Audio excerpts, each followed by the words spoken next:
What's up, you guys? Superhero Reactor here.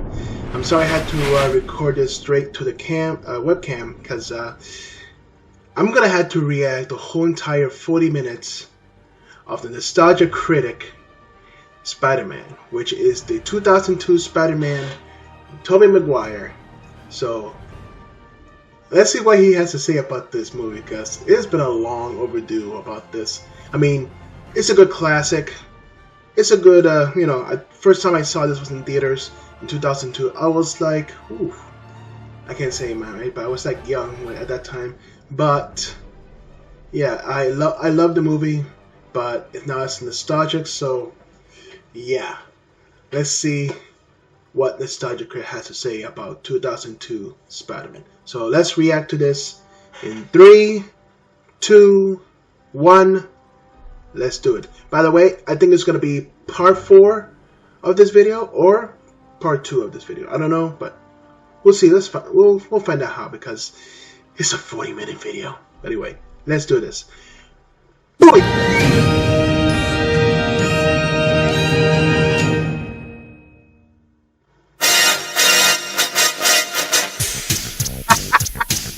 Spider-Man, Spider-Man, does whatever a spider does. Spins a web any size. No, he can't. He's a pig, sorry. We're not that good at rhymes. God almighty. Hyper? Benny? Thought I told you guys to get ready for Spider-Month. Oh, we are, darling. Yeah, we're ready to mock the hell out of those Sam Raimi movies. Awesome, I think. Wait, I thought you guys loved the Raimi movies.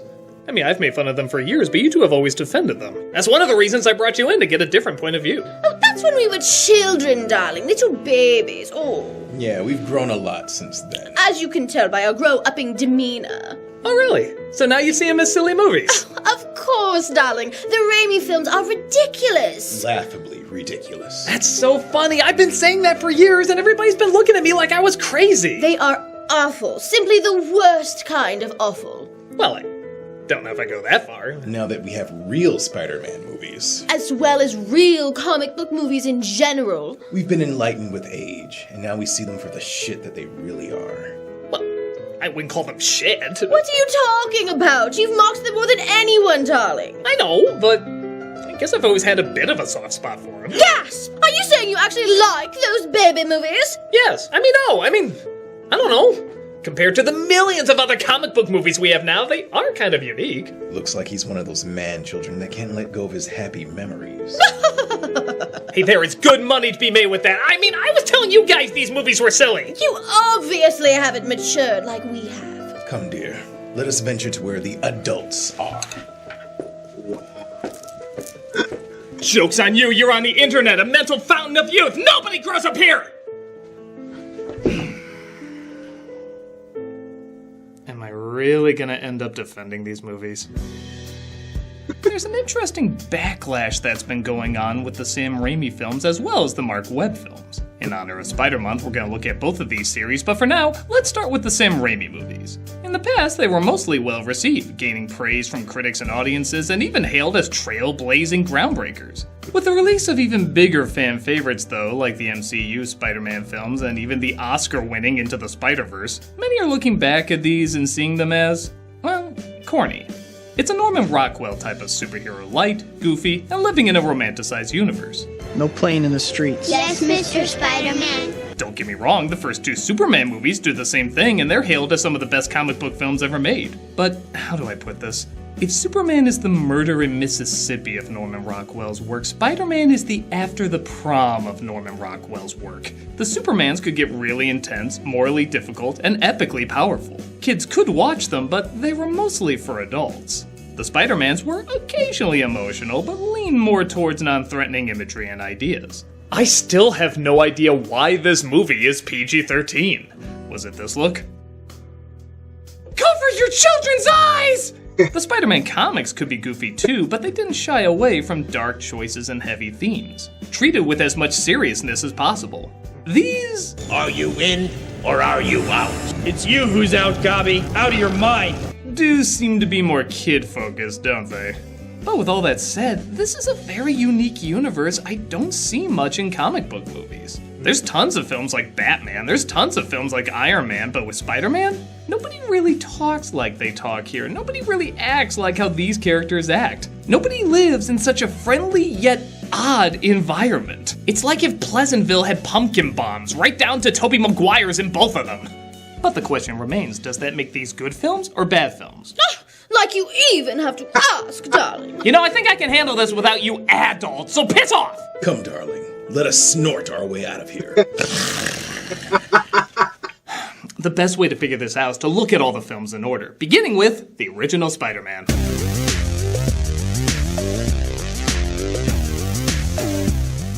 In production hell for years, Spider-Man was handed from creator to creator trying to bring it to the big screen, with one of the biggest names being James Cameron. But like most things he holds off on, he just kinda gave it to someone else. After proving he could make continuous good movies with a strange, dark edge to them, Sam Raimi was finally given the reins for the project, being a gigantic Spider-Man fan himself. Now keep in mind, comic book movies were mostly seen as box office poison at the time, so this was a bit of a risk. However, there was a holy trinity in the late 90s and early 2000s that changed people's minds. Blade, X-Men, and this. This very clearly was the biggest hit out of all of them, and many claim got the ball rolling for comic book movies to be the cinematic empire they are now. So this film is owed a lot of things. But, as we asked before, does it still hold up 18 years after it came out? I still And can think the it does. people who grew up with it still find appreciation in its bizarreness? Well, I imagine that might be harder for some than others. This is Spider-Man. After the opening credits to the Spider-Man video game, no, really, tell me you couldn't see this in there. Help, please! I'm going to die. We get a narration from Peter Parker, played with mild disinterest by Tobey Maguire. Who am I? You sure you want to know? The story of my life is not for the faint of heart. Let it be known the third line of this movie has faint of heart used unironically. If you're really surprised by anything awkward that follows, you can't say they didn't warn you. We see Parker chasing the school bus as it appears he's so geeky, even geeks won't let him sit next to them. Don't even think about it. God, it's like a POV cam from when I was in high school. I mean, let's look at my yearbook picture again. They go on a field trip with a pretty fucking weird teacher, even as these movies go. You were talking throughout that woman's entire presentation. What is going on? Let's go talk about how we listen. The next person who talks will fail this course. I kid you not. Daniel, how many times have I told you students can't teach the class? Peter's best friend Harry, played by James Franco, is dropped off by his controlling father, Norman Osborn, played by Willem Dafoe, playing Christopher Walken. Somebody there? Who is this? I can't. Why? I started this. I'll make a few calls. How come I never see these two in the same room? Goblin Schmoblin, this is the real villain alter ego story! I just don't know who's supposed to be the villain and who's supposed to be the normal one. Your parents must be very proud. I think he wants to adopt you. They're taken to a lab where genetically designed super spiders, and yes, that is the scientific term. Genetically designed super spiders. We try to name our species by what looks good on a B movie poster. As Peter continues to be picked on. For the school paper? Well, that helps me. My article's on logs. Peter tries hitting on Mary Jane, played by Kirsten Dunst, asking if he can take her picture. I need one with a student in it. Don't make me look ugly. That's impossible. Now, for a long time, I didn't really get what Mary Jane was about, as she was just sort of written as nice.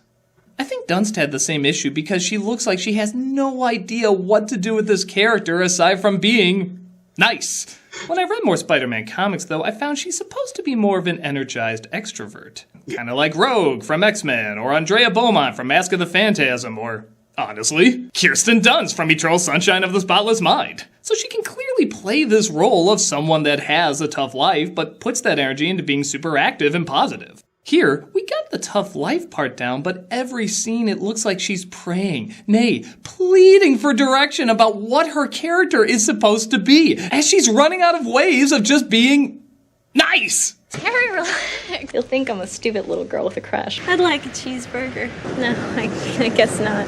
You are amazing. I'm in love with somebody else. I wanna act. Somebody, please. There's only so long I can smile like a sitcom wife who's dead inside. While taking her picture, Peter gets bitten by an escaped spider.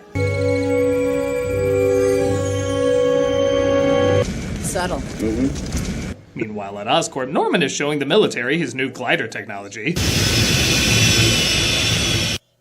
Complete with Krang's body. What is Oscorp's other experiments that pique the military's interest? Human performance enhancers. We tried vapor inhalation with rodent subjects. What were the side effects? Violence, aggression, and insanity. Okay, screw the rest of the movie. I want to see what an insane mouse looks like.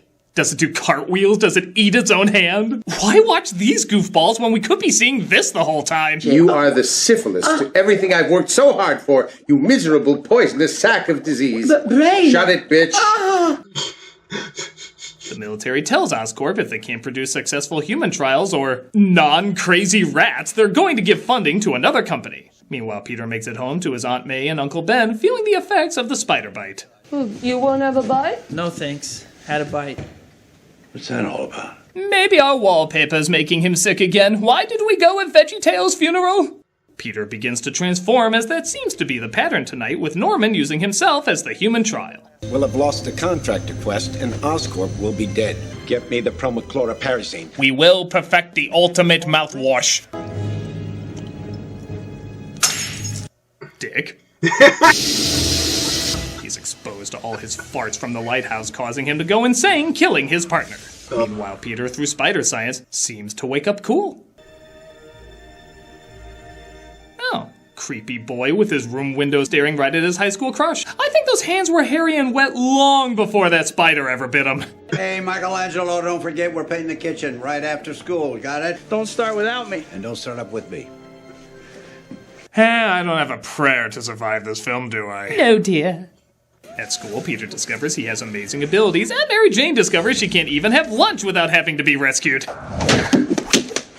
Now, apparently this wasn't CGI, and it took 156 takes to finally get this right. Wow. But I don't know. If that were true, I think the reaction would be less this. Wow. And more this.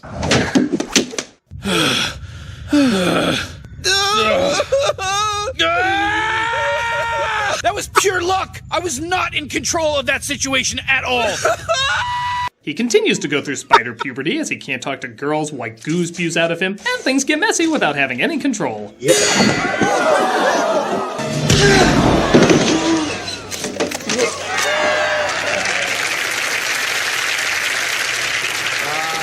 Kids, if you're gonna have children, they're the best kind to have. Peter leaves school and discovers even more abilities on the rooftops.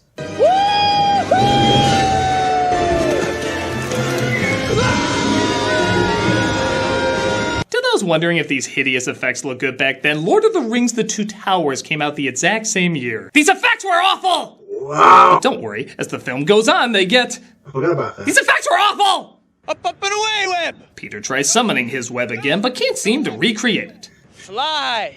Shazam! Go, web, go! Maybe if I think of banging Mary Jane... There we go! I like where he lands on the ad, similar to how a bug would land on a windshield, but the fun stops when he realizes he forgot to get home in time to paint the kitchen.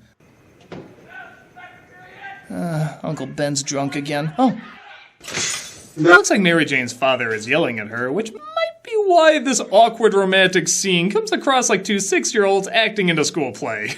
You can just see what's coming. And what for me? You're gonna light up Broadway. You're taller than you look. I hunch. Don't. Honey, what are you doing? I'm writing the Spider-Man movie. Well, stop hunching over. You're gonna ruin your posture. Just let me work. Great. I wrote that into the script. Who cares? Nobody's gonna listen to the romance in Spider-Man. But whatever you want, as long as there's nice music. I guess that's true. I'm gonna go back to helping George Lucas write the Star Wars prequels. Hey! How many times have I told you not to track sand in the house? It's coarse, rough, and it gets everywhere! Peter decides to look for ways to get money to buy a car to impress Mary Jane. He notices an ad for amateur wrestlers, because the paper's printing Craigslist now. And he asks Uncle Ben if he can drop him off, saying he's gonna study at the library. Now we all know this scene. Uncle Ben says with great power, yada yada yada. Peter blows him off and he's gonna regret it. But honestly, I would have liked a little more friction between them, as Peter kinda bites his head off out of nowhere. It's not like there was a falling out between them earlier on. He just kind of acts mean for the sake of acting mean. I'll figure it out. Stop lecturing me, please. I know I'm not your father. Then stop pretending to be. Or at least tell me where my father is. Never. He knows what he did, even if I forgot. God damn you, Uncle Ben! He goes to the wrestling ring. Wait, wrestling is real in this universe? Now I know this isn't reality. As he applies to fight. Hey, I thought Octavius wasn't in this. Down the hall to the ramp. May God be with you. Don't forget to try my pie, it's shit. The Amazing Spider-Man! The announcer sends Peter into the ring to fight a wrestler named Bonesaw. And I'm not gonna lie, seeing Randy Savage, Bruce Campbell, and Octavia Spencer seconds apart in a wrestling ring kinda makes me think there's a god. Randomness like that has to be planned. Hey, it's how the internet reacted when they heard Maguire was cast in the role. Don't worry, a treasure trove of memes shall be thine reward. Bonsaw's gonna eat you up and spit you out, little man. I'm gonna rip all 8 of your feeble legs of yours off. Actually, this is the most attention I've gotten from women, thank you. Hey, Freak Show, you're going nowhere. I got you for 3 minutes of playtime. Can I bring up it's been over 9 years since he passed and I still miss the shit out of this guy? Snap into a Spider-Man! After honestly a really great action sequence, probably my favorite in the movie, which is a weird problem, but we'll get to that. Peter doesn't get all his money because he defeated him too early. I need that money. I missed the part where that's my problem. Ooh, another possible reason this was PG-13. Avert your eyes! It's as much skin as the Little Mermaid shows! The manager gets mugged though, running past Peter, who gets out of his way. Thanks. What the hell's the matter with you? You let him go. Well, as a security guard, we always advise kids to stop armed men. Idiot. You could have taken that guy apart. I missed the part where that's my problem. Peter discovers though that Uncle Ben's car has been stolen and he was shot in the process. Uncle Ben? Oh my god, you've been shot! I missed the part where that's my problem. Finish painting the kitchen. Uncle Ben dies, unleashing his spider rage. Let's see, what'd he tell me again? I wasn't listening. With great power comes great vengeance. Lots of vengeance. Good advice, Uncle Ben! So the effects here are pretty hit and miss, with sometimes them looking pretty smooth and other times looking like the 90s cartoon with 5 pairs of sunglasses on.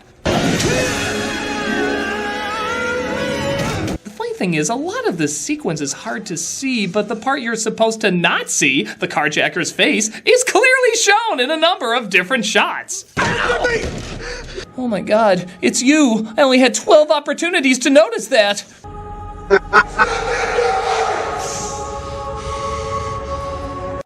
Thank God for that flashback. Who has time to remember minutes ago? You know what I love about heroes that don't kill? Bad guys always conveniently trip to their deaths around them. I had a partner, by the way, and not important. Can you believe about Uncle Ben? I know, Aunt May, he's dead. No, I meant we're out of Uncle Ben rice. Where's my husband? Meanwhile, nearby base is testing their vibrator grasshopper when Norman crashes the party.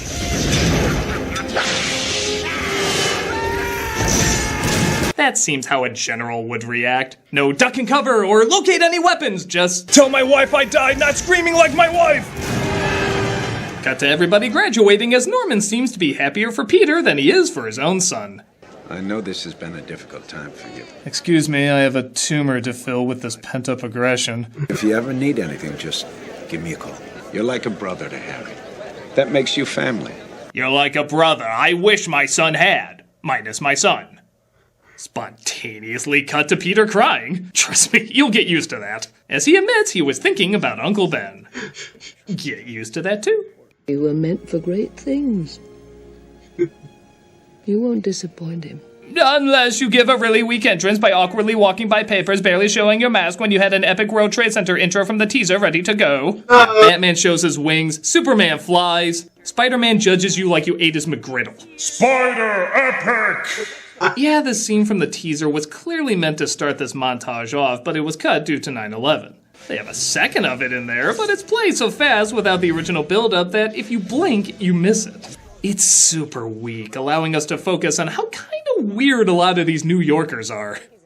Even by New Yorker standards. He stinks, and I don't like him. Some kind of freaky Lewis something. Wackadoo. Wackadoo, taking yous and the thirst bucket to the stoop to get the pie.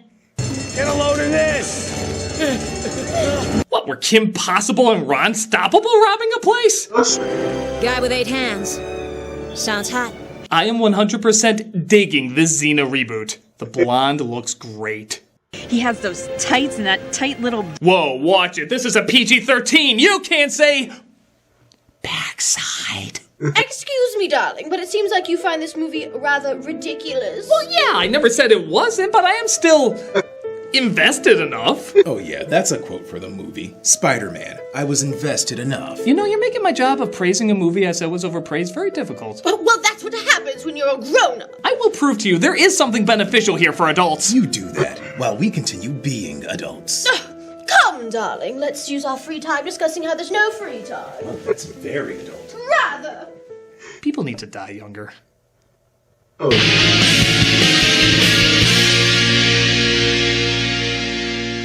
I'm gonna stop right here because this is gonna be part 1 of my reaction to Spider-Man Nostalgia Critic. So stay tuned for part 2 because I'm gonna react to that. So guys, if you like my reaction, hit the like button, subscribe, and share.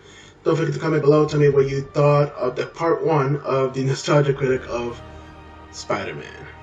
So stay tuned for Spider-Man 2, guys. I'll see you later. Possibility. This is Superhero Reactor saying I'll see you guys next time, and don't forget, give me a Superhero trailer now. React.